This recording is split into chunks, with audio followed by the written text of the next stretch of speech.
on est ici à Saint-Quentin-le-Verger, dans la Marne. Je suis paysan depuis 24 ans maintenant. L'exploitation, c'est 245 hectares. Deux grandes cultures, une exploitation relativement classique de la Champagne.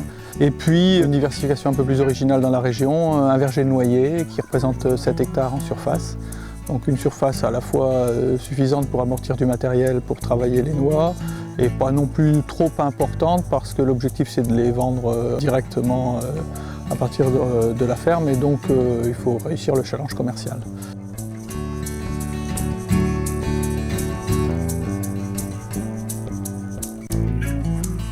Cette activité de diversification, elle a démarré maintenant il y a 10 ans par la plantation des premiers arbres en 2001. 2 hectares de plantation, puis 3,5 hectares l'année suivante, et puis quelques années plus tard le complément avec une autre variété un peu plus précoce pour le marché de la noix fraîche.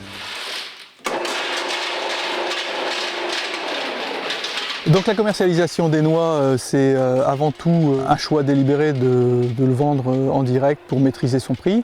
Alors un choix, et puis un choix que je subis, parce qu'ici on n'est pas dans une région traditionnelle de production de noix, donc de toute façon il n'y a pas de grossistes, il n'y a pas de groupement de producteurs, il n'y a personne qui achète des noix. Donc on n'a pas le choix, lorsqu'on produit des noix, il faut les vendre soi-même, ou à moins de les expédier dans des régions traditionnelles, mais là la distance est un frein. Les noix en coque, donc la noix présentation classique, je les vends essentiellement à des grandes surfaces.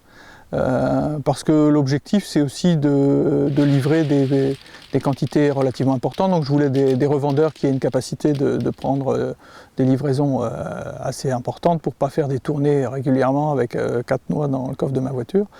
Donc je travaille avec des grandes surfaces. Alors le premier contact a été assez facile finalement, contrairement à ce que je pouvais craindre des grands loups, des grandes surfaces comme on les appelle régulièrement. Ils ne sont pas forcément faciles en négociation, mais en tout cas on peut travailler, les rencontrer et négocier avec eux. Et lorsqu'on se situe avec un produit de bonne qualité dans une gamme de prix correcte, eh bien on arrive à s'entendre et à travailler ensemble.